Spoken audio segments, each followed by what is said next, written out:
네, 안녕하세요. 바이블텔링 꿀린거 루아입니다.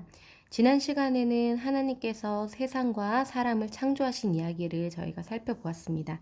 하나님께서 사람에게 사명을 주십니다. 생육하고 번성하여 땅에 충만하라, 땅을 정복하라 하시는데요. 이 생육하고 번성하고 충만하라는 것은 다른 피조물에게도 주신 복인데, 이 땅을 정복하라는 것은 사람에게만 주신 고유한 복이며 임무, 사명입니다. 그러니까 하나님께서는 사람에게 지으신 땅에 충만하고 정복하는 그런 의무를 주신 거거든요.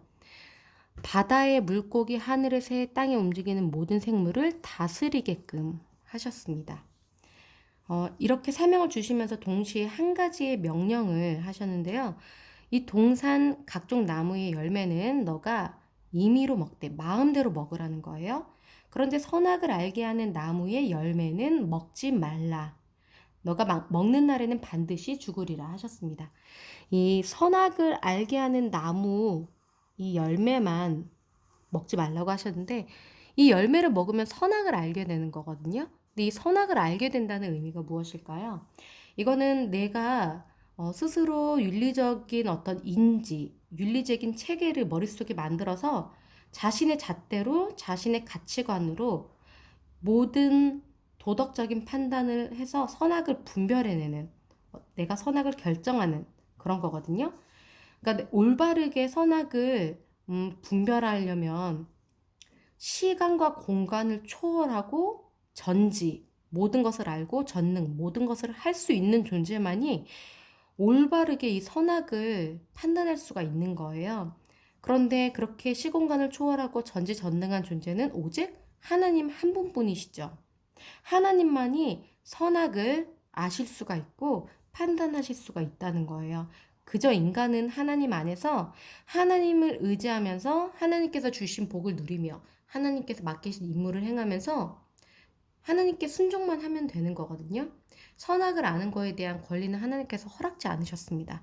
근데 이 나무의 열매를 떠먹는다는 것은 하나님께 도전하고 하나님께로부터 독립을 하겠다는 그런 반역이기 때문에 그 불순종의 대가는 죽음이죠.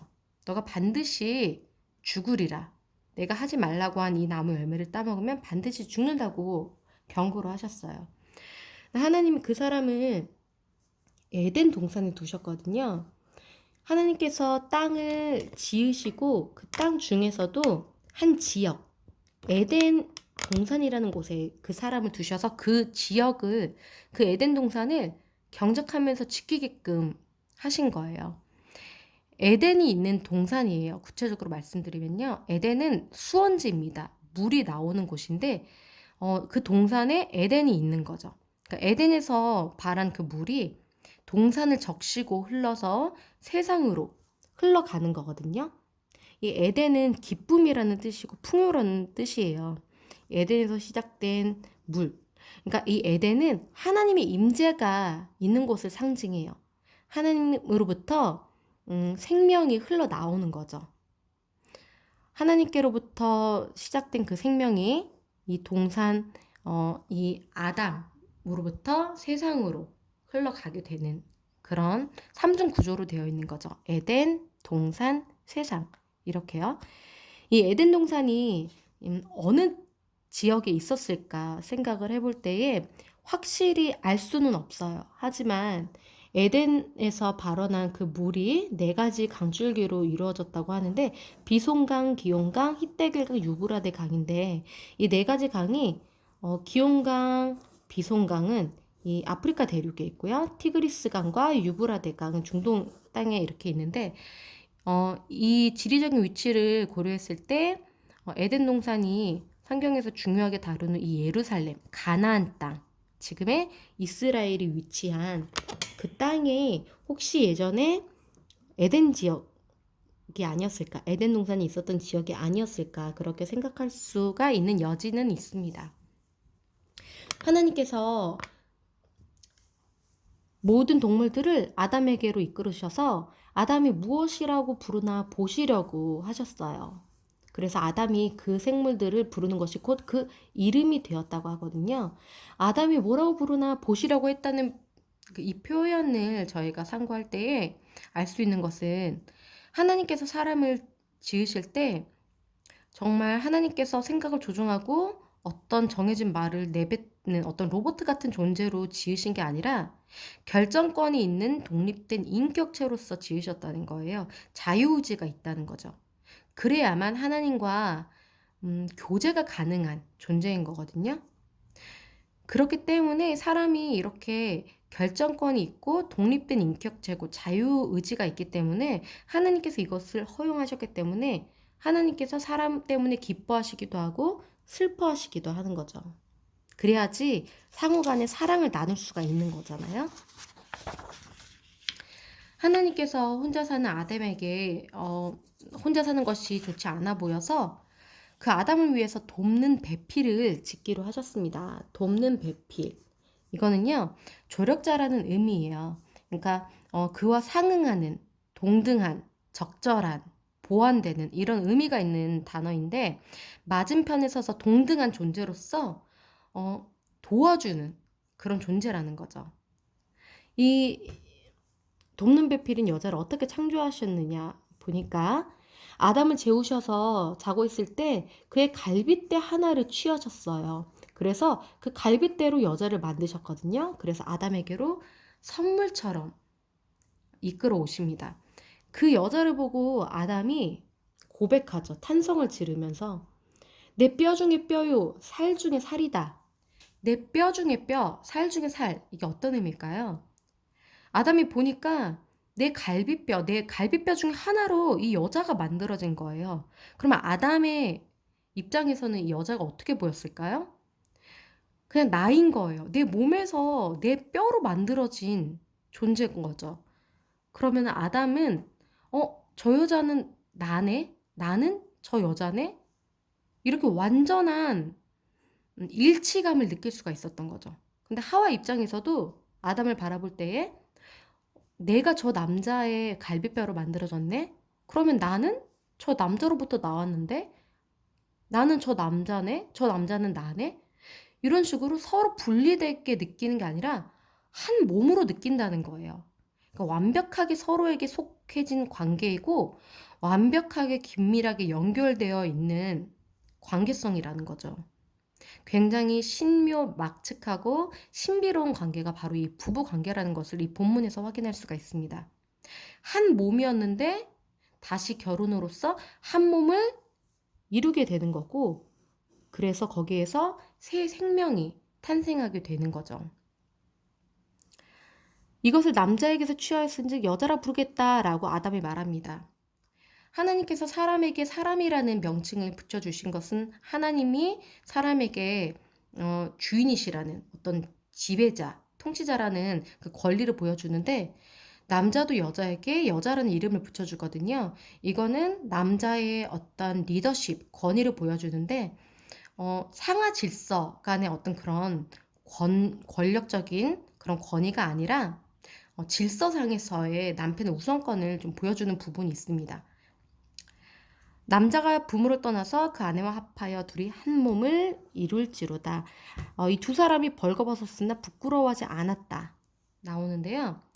벌거벗었지만 부끄러워하지 않았다는 것을 생각해 보면은 정말 이 두 사람이 범죄 전에 이 완벽했던 환경에서 이 관계를 묵상해 볼 때에 자신에게 집중하지 않고 있는 모습을 볼 수 있어요. 그러니까 자아를 실현하기 위해서 자기를 추구한다든지 자기 생각을 드러내고 자기 주장을 한다든지 그렇게 되기 때문에 다툼이 일어나는 거잖아요. 하지만 이때 이 두 사람은 자기를 들여다보지 않았어요. 오직 하나님만을 바라봤고 하나님 안에서 정말 최고의 최대의 부족함 없는 만족을 누렸고요. 서로를 바라보면서 나를 위한 자신을 위한 관심과 사랑을 남겨두는 것이 아니라 상대방에게 100%의 사랑을 쏟아주는 거예요. 그럼 나는 상대방에게 100%의 사랑을 받는 거잖아요. 그러니까 이 두 사람은 하나님께만 온전히 집중하고 서로에게 온전히 집중하는 상태였기 때문에 자기 자신이 벌거벗었어도 부끄러운 줄을 몰랐던 거죠.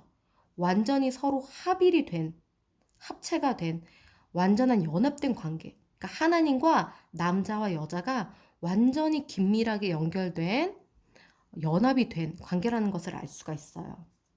자아가 없었고 오직 하나님과 서로 하나님을 사랑하고 서로를 사랑하는, 그러니까 상대방을 사랑하는 그런 관계였던 거죠.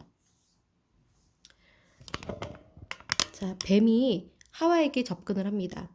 하나님이 참으로 너에게 모든 동산 나무 열매를 먹지 말라 하시더냐? 모든 나무 열매를 먹지 말라 하시더냐?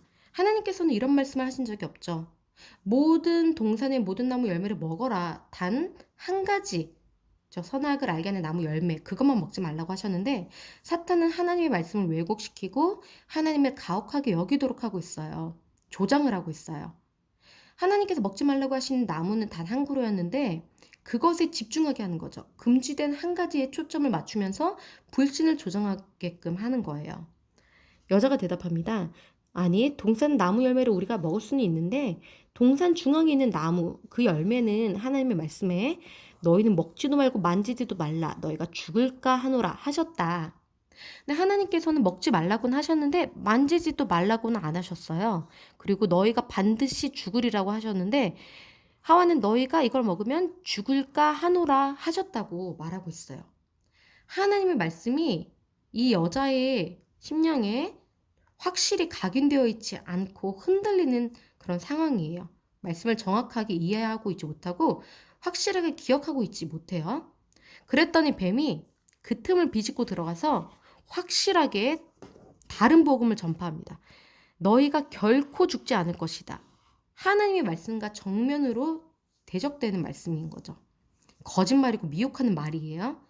너희가 그것을 먹는 날에는 너희 눈이 밝아져 하나님과 같이 되어 너희 눈이 밝아질 거야. 그래서 하나님과 같이 될 거야.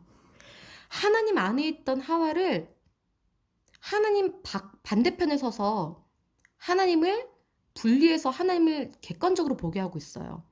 그리고 자신을 들여다보게 하고 있어요. 눈이 밝아져서. 그게 그런 의미죠. 하나님을 객관적인 대상, 나와는 다른 존재로 인식하면서 보게 되니까 하나님이 너무 전지전능하신 분인 거예요. 그런데 나는 하나님처럼 전지전능하진 못해요. 시공간을 초월할 순 없어요. 그런데 이것만 먹으면 내가 하나님이랑 똑같아진다는 거예요.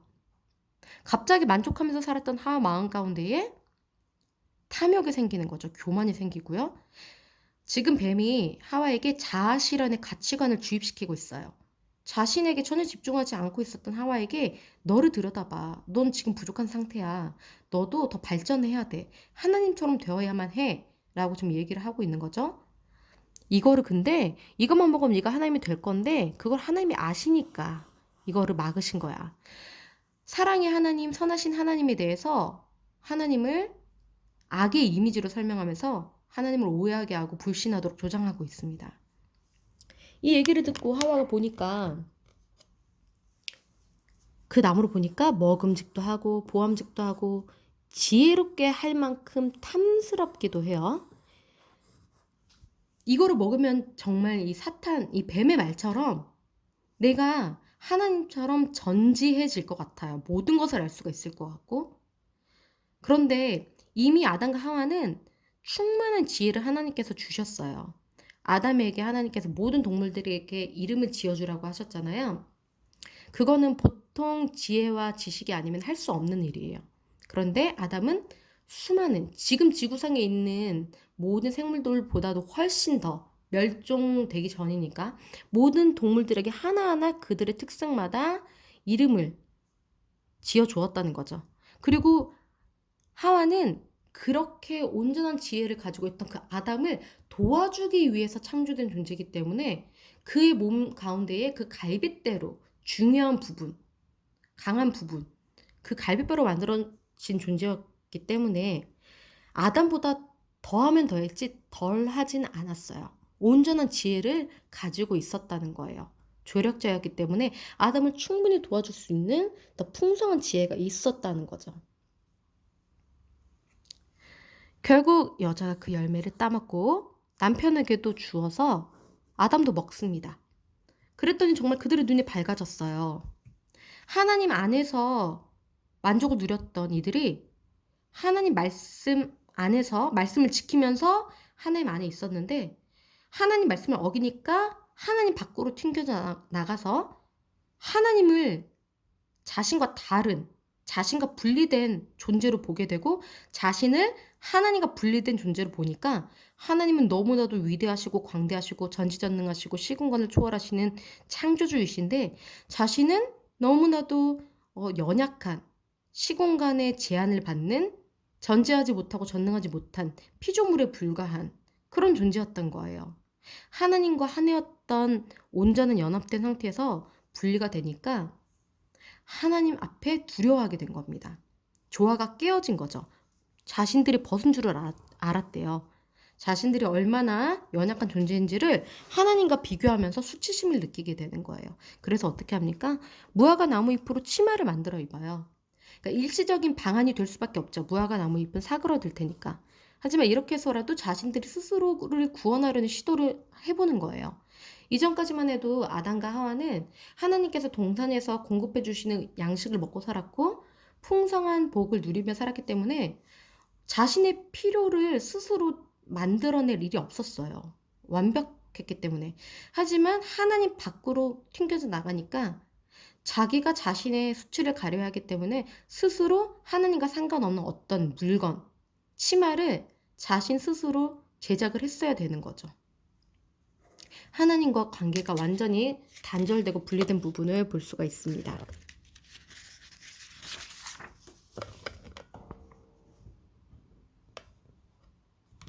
하나님께서 아담을 찾으십니다. 너가 어디 있느냐? 하나님께서는 다 아시면서 이들이 스스로 자백하기를 원하시는 거예요. 내가 동산에서 하나님의 소리를 듣고 내가 벗었으므로 두려워하여 숨었나이다. 내가 듣고 내가 벗었기 때문에 또 나와 함께 있게 하신 여자 내가 먹었습니다. 여기 나라는 게 굉장히 많이 나오죠. 자기에게 집중하지 않던 아담이 하나님과 배우자에게만 온전한 집중을 하면서 사랑하며 살았던 아담이 나를 들여다보게 되면서 내가 중요해지게 된 거예요. 나를 보호해야 했고 나를 위해 변명하고 있는 거죠. 누가 너의 벗었음을 너에게 알렸느냐? 내가 너에게 먹지 말라 명한 그 나무 열매를 너가 먹었느냐? 하나님이 주셔서 나와 함께 있게 하신 여자가 줘서 내가 먹었습니다. 하나님에게 책임을 전가하고 있어요. 그리고 여자에게 책임을 전가하고 있죠. 하나님이 주신 여자가 이렇게 한 거예요. 그래서 내가 이렇게 할 수밖에 없었어요. 라고 말하고 있죠. 하지만 그걸 먹기로 선택한 자는 아담 자신이 그렇게 선택을 한 거죠. 그랬더니 하나님께서 이번에 여자에게 물으십니다. 너는 왜 그랬니? 뱀이 나를 꿰어서 내가 먹었습니다. 뱀은 하나님께서 지으신 들짐승인데 여자도 마찬가지로 하나님에게 책임을 전가하고 있는 그 뱀에게 책임을 전가하는 부분을 볼 수가 있어요. 자신의 잘못을 전혀 자백하고 있지 않고 있죠. 그랬더니 하나님께서 뱀에게는 질문하지 않으십니다. 바로 심판 선언으로 들어가요. 너가 이렇게 하였으니 너가 모든 가축과 들의 모든 짐승보다 더욱 저주를 받아 배로 다니고 살아있는 동안 흙을 먹을 것이다. 배로 다닌다는 것은 수치를 상징하죠. 수치를 당하면서 하나님께서 짐승들에게 주신 복인 푸른 풀을 먹을 수 있는 권리를 누릴 자격이 박탈당하고 이제 뱀은 흙을 먹으면서 살아야 된다는 거예요. 이제는 그 뱀의 배후에 있는 사탄에게 심판 선언을 하십니다. 내가 너로 여자와 원수가 되게 하고 너의 후손도 여자의 후손과 원수가 되게 하리니 그 여자의 후손은 너의 머리를 상하게 할 것이요 너는 그의 발꿈치를 상하게 할 것이니라. 여자의 후손은 누구일까요? 우리 모든 사람들은 다 남자의 후손이라고 볼 수가 있어요. 남자의 씨로 말미암은 남자 때문에 저희 생명이 창조된 존재인 거죠. 남자가 아니면은 생명이 생겨날 수가 없잖아요. 하지만 여자의 후손이라는 거는 남자의 씨로 말미암지 않은 여자의 뱃속에서 생긴 존재인 거죠. 그 존재는 바로 예수님이시죠. 그리스도 예수님. 예수님께서는 처녀 마리아의 몸에서 성령으로 잉태가 되신 존재세요. 예수님께서는 남자의 그 씨로 비롯된 존재가 아니기 때문에 온전하신 분이시죠. 죄가 없으신 분이신 거죠. 왜냐하면 남자의 씨로 태어난 모든 존재들은 아담의 후손이기 때문에 다 죄가 있는 거예요. 하지만 예수님께서는 하나님의 아들로서 성령으로 잉태가 되셨기 때문에 죄가 없으셔서 모든 사람들을 대신해서 죽어주실 수 있는 자격이 있으신 거죠. 거룩하신 거죠. 동시에 모든 사람들의 죄를 대속하시려면은 사람의 대표로서 사람이어야 하거든요. 그런데 하나님의 아들이신 예수님께서 처녀 마리아, 여자의 몸에서 태어나심으로써 사람으로 태어나신 거예요. 사람으로 모든 사람들의 죄를 대신할 수 있는 자격을 획득을 하신 거죠. 결론적으로 말씀드리면은 예수님께서는 하나님의 아들로서 성령으로 잉태되셨기 때문에 온전한 의인이셔서 모든 사람들의 죄를 대신 치러주실 수 있는 자격이 있으셨고, 또 여자의 몸에서 태어나심으로써 사람으로 나셨기 때문에 모든 사람들을 대표할 수 있는 그 권리가 있으셨다는 겁니다. 이 여자의 후손이 이 사람을 타락시킨 너 사탄의 머리를 상하게 할 것이다. 너의 후손. 여자의 후손이 그리스도라면 너의 후손은 적그리스도겠죠. 그리스도께서 너의 머리를, 사탄의 머리를 상하게 할 것이다. 머리를 상하게 한다는 것은 완전하게 죽는다는 거예요. 완전한 승리, 통치를 하시는 그리스도의 그 권위를, 승리를 볼 수가 있어요. 그런데 그 사탄은 그의 발꿈치, 그리스도의 발꿈치를 상하게 할 것이라고 말을 하는데, 예수님께서 십자가 고통을 당하시고 죽으신 그 사건이 잠깐의 상처, 잠깐의 고통, 발꿈치를 상하게 한 사건이라고 볼 수가 있습니다. 여자에게 말씀하십니다. 내가 너에게 임신하는 고통을 크게 더하리니 너가 수고하고 자식을 낳을 것이며 너가 수고하고 자식을 낳을 것이다. 불멸성의 대체가 되는 거죠. 그러니까 하나님의 호흡이 계속해서 그 유전이 되는 거예요. 너는 남편을 원하고 남편은 너를 다스리려고 할 것이다. 너가 아담에게 하나님의 말씀을 어기도록 너가 조장을 하고 다른 말을 전한 것처럼 이제는 앞으로도 계속해서 너의 안에 그런 욕구, 남편을 움직이려는 그런 욕구가 있겠지만, 아니, 남편은 이제 너를 다스릴 것이다. 원래 여자가 창조되었을 때에는 아까 말씀드렸듯이 동등한 존재로 창조가 된 거예요. 전혀 부족함이 없는 동등한 존재였는데, 그래서 여자는 남자의 머리뼈로 만들어져서 남자의 머리 위에서 군림하려고 머리뼈로 만들어진 것도 아니고, 남자의 발뼈로 만들어져서 남자 발의 짓밟히도록 만들어진 것도 아니고, 동등하게 갈비뼈로 만들어진 것이다 라는 그런 이야기도 있어요. 그처럼 하나님께서 동등한 존재로서, 상응하는 존재로서 만드셨는데, 이제 이 범죄 때문에 남편의 다스림을 받게 되는 존재가 된 거죠. 동등했던 관계가 복종하고 지배해야 하는 관계로 바뀌게 된 거예요. 하지만 이것 또한 예수님 안에서 회복이 될 것입니다. 갈라디아 6장 7절 8절 보시면요. 갈라디아서가 아니고요. 갈라디아서 3장 28절입니다. 너희는 남자나 여자나 다 그리스도 예수 안에서 하나이다. 이런 말씀이 있거든요. 그래서 이렇게 파괴된 관계도 예수님 안에서만이 회복이 될 수 있는 소망이 있다는 겁니다. 그리고 아담에게 말씀하십니다. 너가 너의 아내의 말을 듣고 내가 너에게 먹지 말라 한 그 나무의 열매를 먹었은즉. 아담이 하나님의 말씀을 듣지 않고 아내의 말을 들었어요.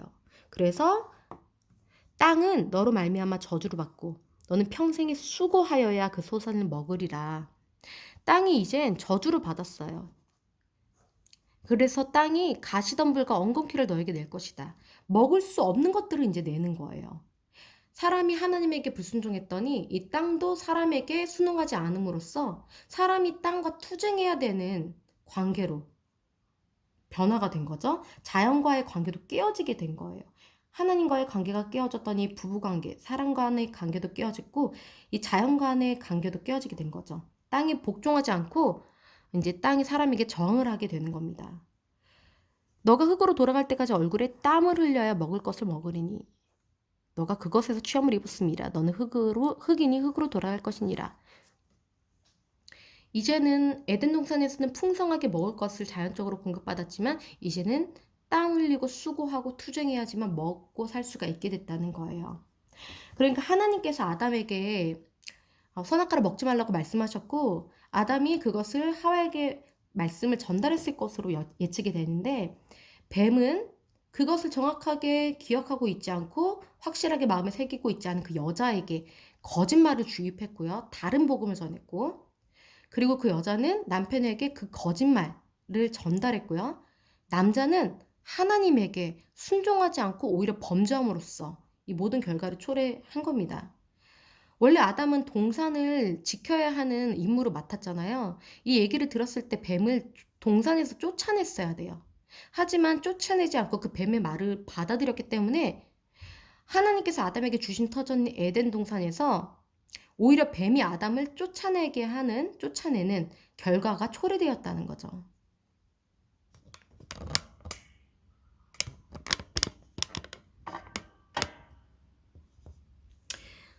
자, 추방당합니다. 아담이 추방 후에 그의 아내의 이름을 하와라고 부릅니다. 남편의 아내에 대한 지배권을 더 강화되는 것을 볼 수가 있고요. 그런데 이 하와라는 이름이 모든 산자의 어머니가 되니까 이런 의미로 붙여준 건데 이 아담과 하와에게 주어진 유일한 소망이 그 여자의 후손, 그 소망이 있잖아요. 그것을 통해서 구원받을 수 있다는 어떤 소망을 볼 수가 있는 거죠.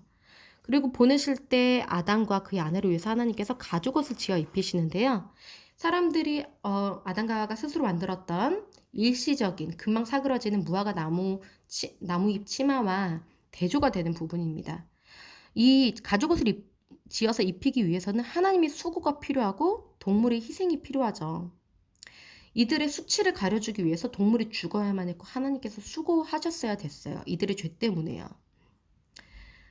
결국에는 우리 인류의 우리 사람들의 바로 나의 죄를 가르쳐주시기 위해서 예수께서 희생하셔서 영원히 우리의 수치를 가려주시고 구원하시기까지 되신 거죠.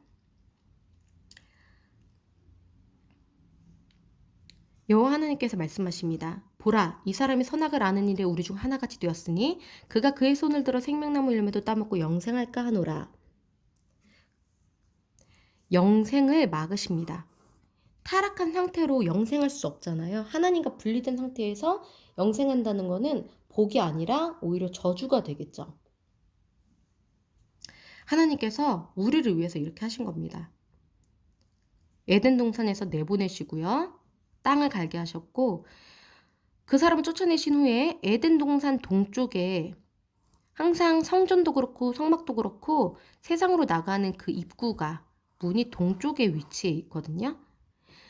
이 에덴 동산 동쪽에 두루 돋는 불가를 그룹들을 두어서 생명나무의 길을 지키게 하셨다 나옵니다.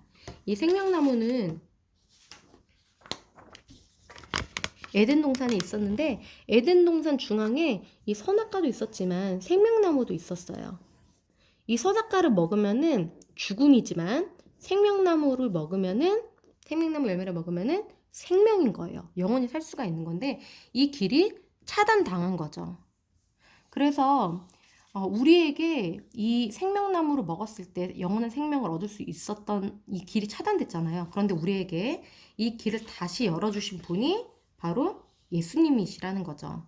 예수님께서 계시록에서 이렇게 말씀하십니다. 2장 7절에서요. 이기는 그에게는 내가 하나님의 낙원에 있는 생명나무 열매를 주어 먹게 하겠다. 그리고 요한계시록 22장 14절에 이런 말씀이 있습니다. 자기 두루마기를 빠는 자들은 복이 있다. 그들이 생명나무에 나아가고 그 문도를 통해서 성에 들어갈 권세를 받으려 함이로다. 그러니까 예수님께서 선택하신 자들에게 그 생명나무로 갈 수 있는 권세를 주셔서 생명나무 열매를 줘서 먹게 해주신다는 거예요. 이 생명나무는 예수님을 상징하는 거죠. 예수님께서 우리에게 이 권리를 주신다는 겁니다. 아담과 예수님을 대조하는 그런 부분들이 있습니다. 로마서 5장 12절부터 19절에 보면요. 예수님과 이 아담을 대조하고 있어요. 한 사람 때문에 죄가 세상에 들어왔고 그 죄로 인해서 이제 사망이 들어왔는데 그 사망이 모든 사람에게 임했다. 그러니까 아담 때문에 모든 사람이 다 죽게 됐다는 거예요. 그런데 이 아담은 오실 자의 모형, 예수님의 모형이래요. 그러니까 이 한 사람 아담의 범죄 때문에 많은 사람들이 죽게 됐는데 예수님 때문에는 모든 사람들에게 선물, 은혜가 넘치게 되었다는 거예요. 그러니까 이 아담의 범죄 때문에 사망이 이 한 사람 통해서 모든 사람들에게 사망이 왕노릇했는데 이제는 예수님 때문에 우리가 생명 안에서 왕노릇을 하게 되었다고 합니다. 이 한 사람 아담이 순종하지 않아서 많은 사람들이 죄인이 되었는데 이 한 사람인 예수님이 순종하셔서 많은 사람들이 의인이 되었다. 그렇게 말씀을 하시거든요. 갈라디아서 5장에서요. 그리고 고린도전서 15장에서도 말씀하시기를 사망이 한 사람 이 아담으로부터 비롯이 됐는데 아담에서 안에서 모든 사람이 죽게 된 것처럼 그리스도 안에서 모든 사람이 삶을 얻게 될 것이다라고 말씀이 기록되어 있고요.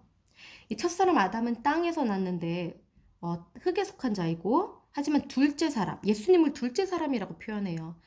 이 둘째 사람은 하늘에서 나셨다. 저 하늘에 속한 이와 그러니까 흙에 속한 자들은 흙에 속한 저 죄인들은 아담과 같고 우리 하늘에 속한 사람들은 저 하늘에 속하신 예수님과 같다. 이렇게 표현을 하고 있어요. 고린도전서 15장이에요.